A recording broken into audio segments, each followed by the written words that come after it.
Welcome to Take Two, a show we do after the 9 on our streaming platform. If you're watching, thank you for downloading the app, or maybe you're watching on the website. We take the stories a little deeper than what we just did on the 9. I'm with Dave Clark and Allie Rasmus, who has been covering a story that I find super interesting when it comes to the de minimis import, the tariff.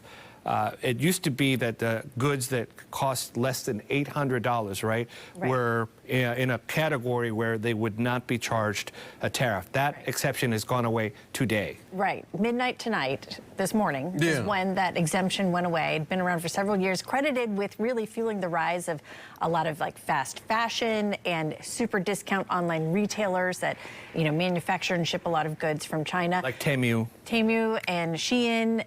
But one thing, when I spoke to a business analyst, what he was explaining is that it's not just those types of items, but think about all the packaging, plastic packaging, and smaller components of larger items that even if those items are manufactured here in the U.S., the containers they come in or the packaging they come in is probably or may be shipped from China. And those are now subject to a 145% across the board tariff. So that cost is probably going to be at least partially passed on to consumers. Definitely. And I mean, some of these companies have already started noting in their online presence and in their online stores that tariff impacts, we have to add this surcharge or add this additional cost to the price.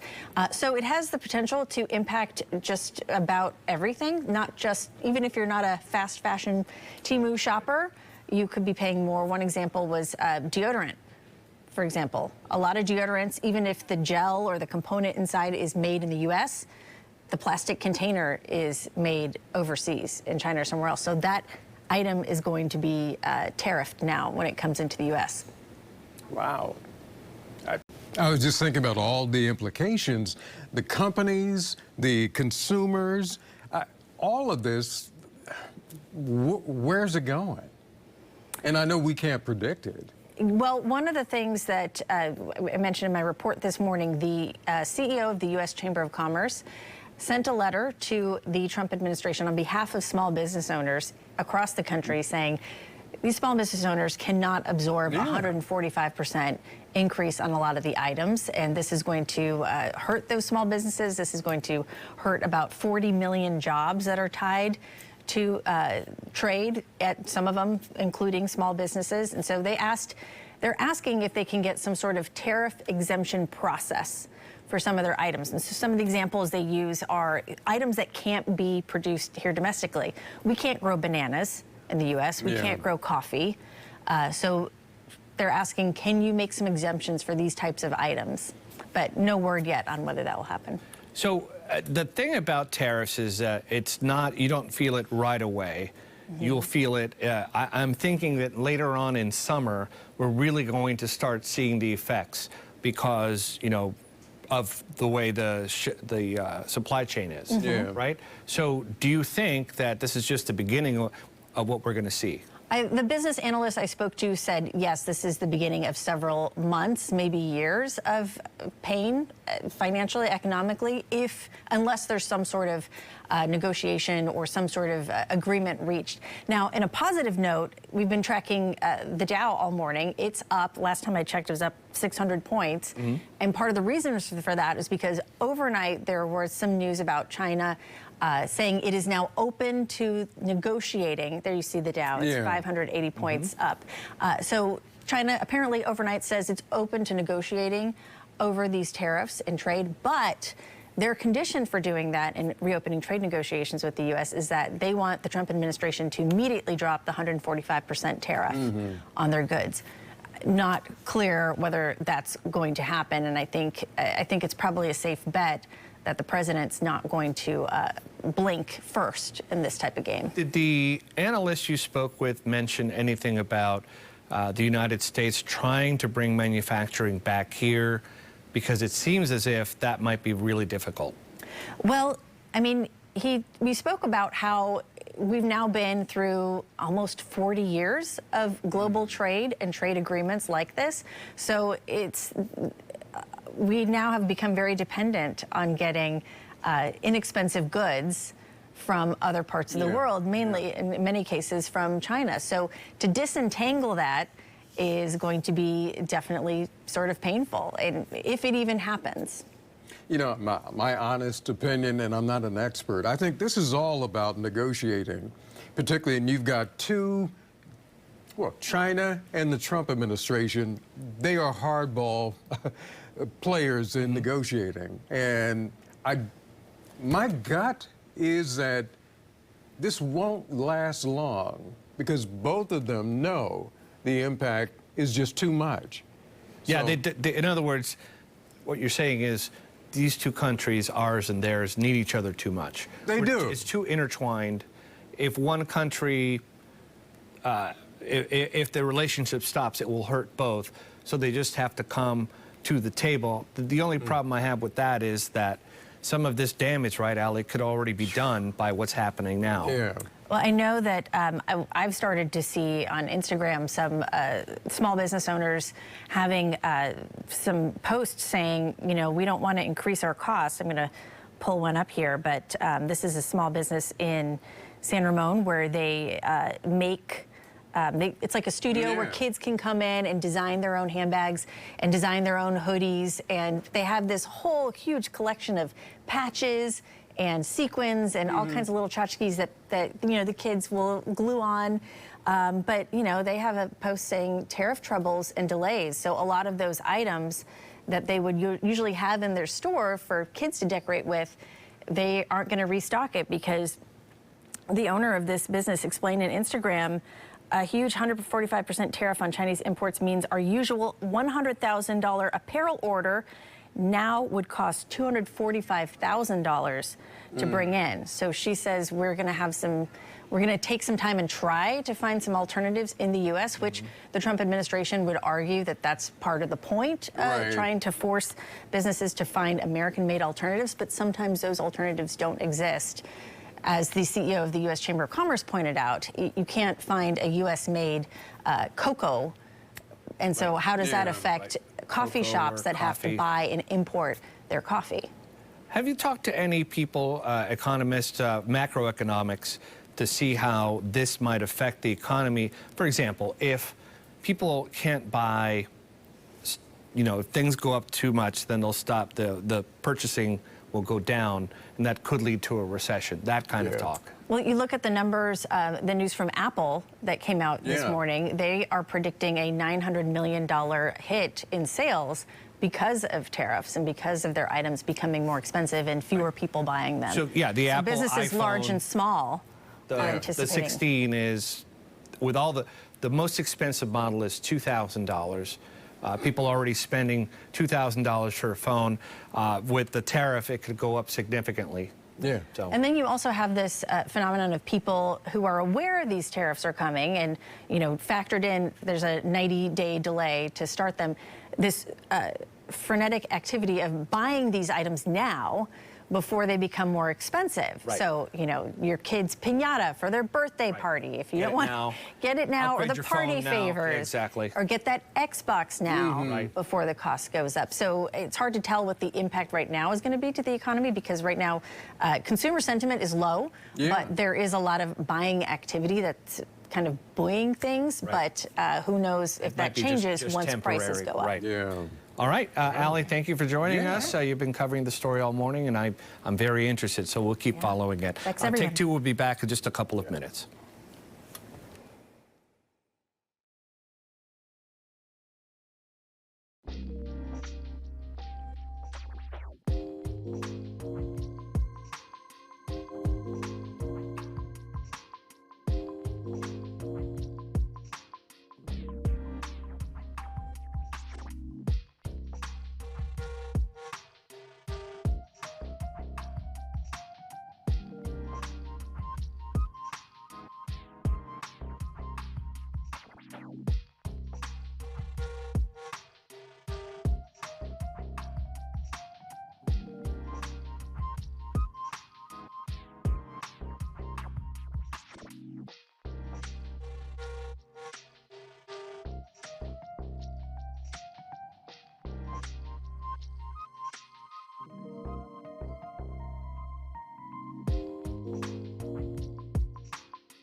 Welcome back to Take Two. We're going to transition into something that's still kind of related to tariffs, and that is, we were talking about it off the air, how people will deal with tariffs in their own ways. And we just did a story earlier this morning about how Goodwill is having this mass center where they're going to have bulk items essentially for people to go through. But Goodwill in general is a good example of, if I go to Goodwill and buy clothes, there's no tariff on that. It's just someone's used clothing, right? And thrifting is already becoming popular. So I'm wondering if you guys think, and I'm wondering if the economy is going to show that people still want to buy things that are inexpensive. They might go, Allie, to a Goodwill or a Salvation Army, place like that, or instead of buying new things that might be more expensive. I think the interesting shift that's in this story with the Goodwill story is that they're selling items in bulk now. So there's another thrift store in my area, Dress Best for Less, that I've gone to before. And for a long time now, they have this paper bag Saturday sale every month. So all this stuff you can fit in a paper bag it's now $20. When they started it was $10. So the idea of, maybe they have more stuff to offload, and this is an easy way to, get rid of it. And also it's more of an incentive for people to maybe throw something in their bin that they wouldn't have picked up otherwise, because the perception is that it's, free up to a certain amount. What it made me think of, Dave? Have you ever been to a garage sale where someone has like a rack of clothes outside? Right? Yes. Even if it doesn't fit you, someone might go to this bulk sale and say, I'll just fill my bag, bulk, take the shirts out, curate them, put them on hangers, and put them at my garage sale. Make a little extra cash that way. Resale. One thing though that kind of stood out to me, not just the bulk thing. You guys were talking during the chat in the 9 about thrifting becoming more popular. I think it's become so popular. I think of my Gen Z nieces who are 20 and 18 years old. Just about everything they buy is from a thrift store. They don't go to the mall. People in their 20s don't go to the mall. And that's why places like Macy's and Bloomingdale's or whatever, they're feeling it. But it's not necessarily cheaper to go to a thrift store, because there's certain vintage items that are very high priced. Don't go to a thrift store and expect to get a discount unless you're going to Goodwill. Right. If you go to a store that has higher end things, the way you have to look at it is, okay, this is a Gucci item. New, it would have been this much. Secondhand, it's less, but it's still pricey. Even if it's not a Gucci item, even if it's not a name brand item, I think it's just a supply and demand issue at this point. There's so many younger shoppers that just want to buy something that no one else is going to have, that maybe their grandmothers wore when they were 17 and is still cool in beautifully made fabric and materials, that there's a demand for it. So these higher end thrift stores can charge for it. I've had good luck going to thrift stores. I've seen some nice suits that's like, oh my goodness. Furniture, all kinds of different things. Or like you said, things that you can't get now. My wife found some nice Corning ware, which, from the 60s, that is really cool. Gassier was talking about Pyrex, right? And why pay for it new when you see it and there's nothing wrong with it? But Pyrex is still so cheap. Like, it's not very expensive.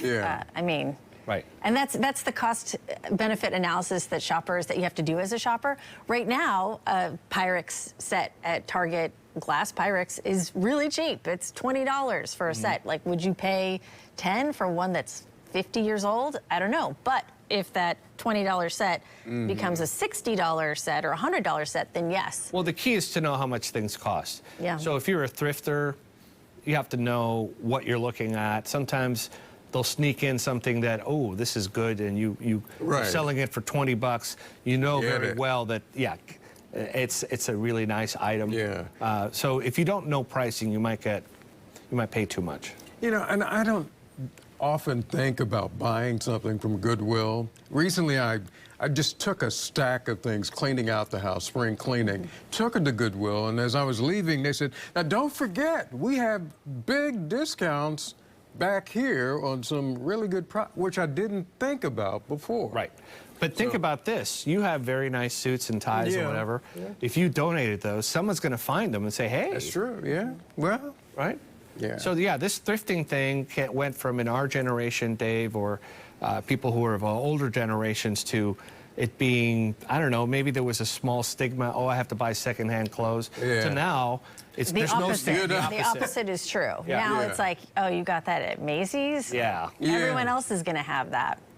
So I'm just channeling my nieces when I think of that. My daughters It's like different. thrifting. It's part of our activities almost everywhere we go. If there's a thrift store, we Really? go. Just even Just for to now. see what's there. It's the what's treasure there. hunt Right. element. It's a treasure hunt.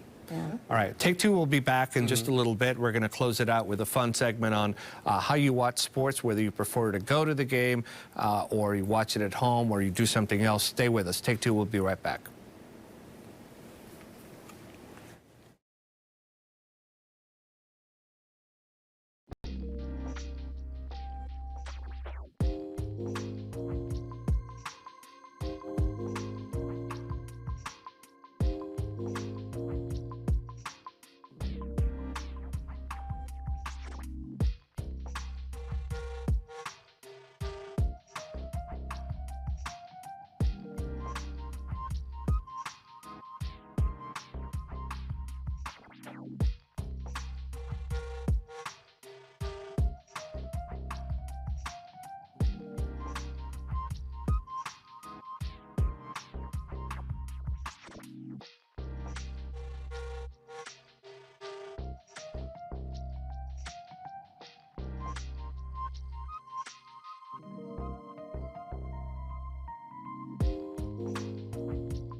I'm glad you found Take Two. It's a show we do every day after the 9 for about a half hour here on KTVU streaming.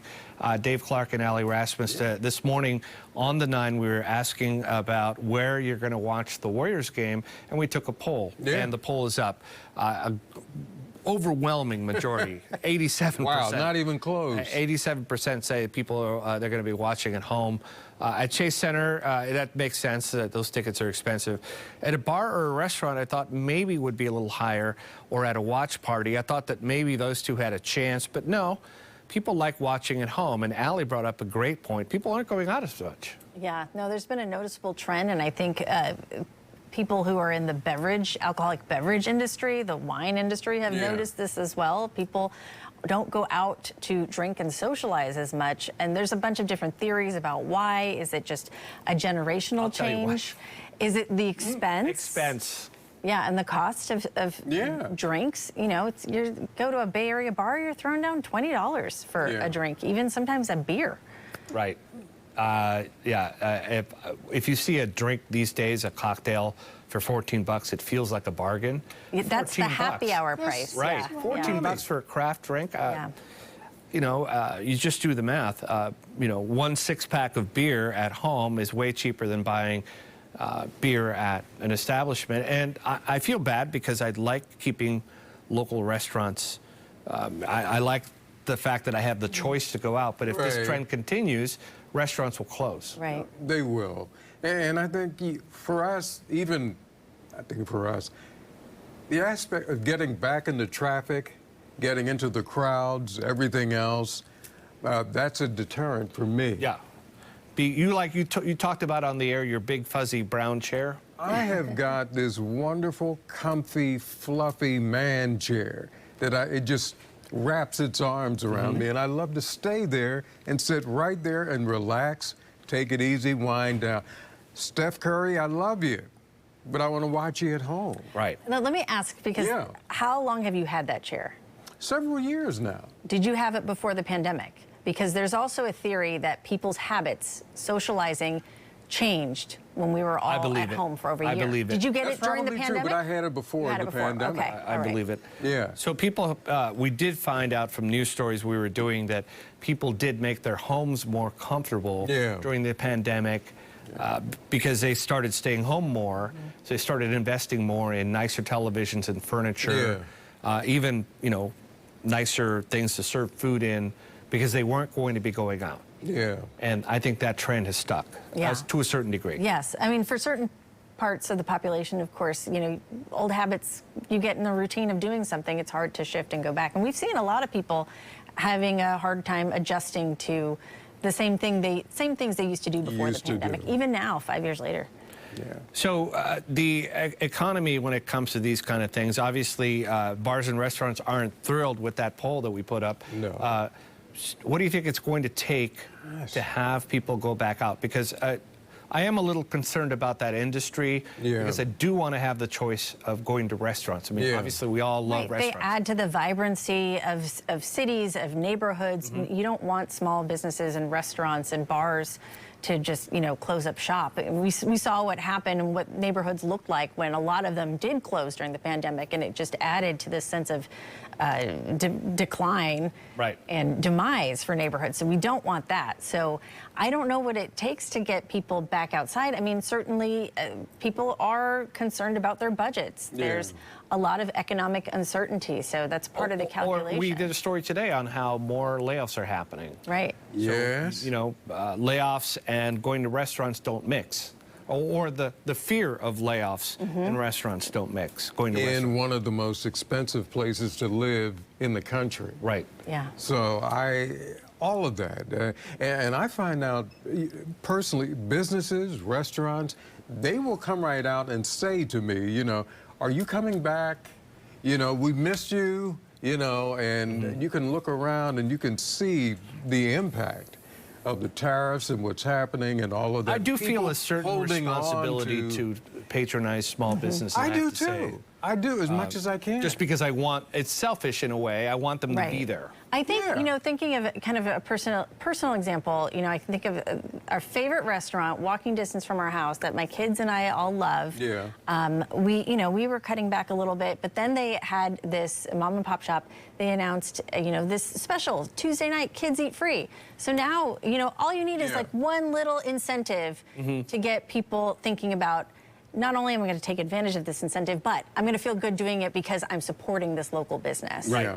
So, so things like that, I think, go a long way, even if it's just a little. That's a really good point. A little bit of a deal. Sometimes we just need that extra nudge, right? Now, as far as the poll goes for the Warriors, I think that has something to do also not just with cost, but just as you said, as you get older.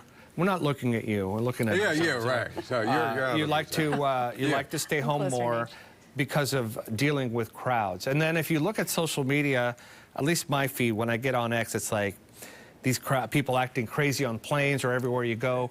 You kind of want to avoid that. And of course, at home, you avoid that. Yeah, I think that goes back to the idea of maybe people became a little more leery of crowds. During the pandemic, just because for so many months we had it in our head that we equated that with danger. So I think it takes a while to shift away from that mindset. Since we're just about to end take two, Dave, what do you think of the Warriors' chances tonight? You know, I lean on you for everything, because you're a good luck charm for the Warriors, and you're very knowledgeable. My gut tells me they have a good chance to win, but there's a good chance the Rockets are up too. Right. So well, these are two professional basketball teams. They're two good teams. All right, I'll go out on a limb. I'm going to claim the Warriors are going to win this. Now, Allie, you anchor on the weekend, so this definitely affects you, right? So tomorrow, whatever happens is going to influence We'll be the talking show. about it for sure. For By sure. the way, I'm with Dave though. I'll go with the Warriors. May I ask? I watch the morning show, even though I work here. And it kind of reminds me of work. That's the bad part. The good part is that the morning show on the weekends has a lot of weather, and it puts events out there, and it kind of gives me a heads up to what's going on. How do you like your new show? Yeah, that's the goal, Sal, to let people know what they need to know before they get out the door, if they are making weekend plans. What should I wear? Yeah, exactly. What should you wear? And you guys do if take you two want after, to know, after your show. We do. And if you want to know something fun to do with your family, we always try to, weekend watch, make sure people know about all the events happening. Well, you do a great job, and I'm a big Dave. fan. Thank you. Well, the feeling is mutual. Yeah, thank you. That goes for you, Frank Malico, too.